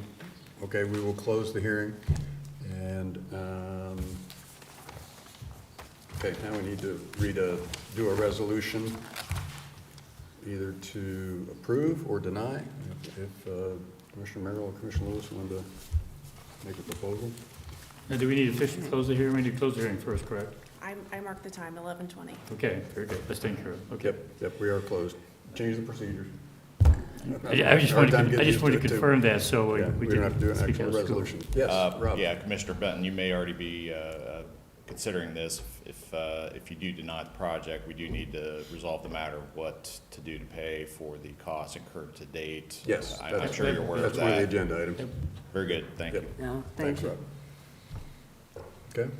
Okay. I'm going to ask that we read the one to, Set aside the order. Is that, yeah, I'm sorry, to set what? aside the order? Yeah. Yeah. Yes, I would ask that too, that you read the resolution to set aside the order. Resolution number 23-520. In the matter of the Commissioner setting aside the order for and dismissing the petition for the Dustin Road Watershed Drainage Improvement Project due to one or more of the following reasons. Which reasons? so moved. The cost. Yeah, we The gotta cost, cite a yes, the reason. cost versus the benefits. The cost is, sorry, let me make sure. The cost is equal to or exceeds the benefit of the improvement. Mhm. Yeah, that's the right one, in my mind. So move. Second. Further discussion?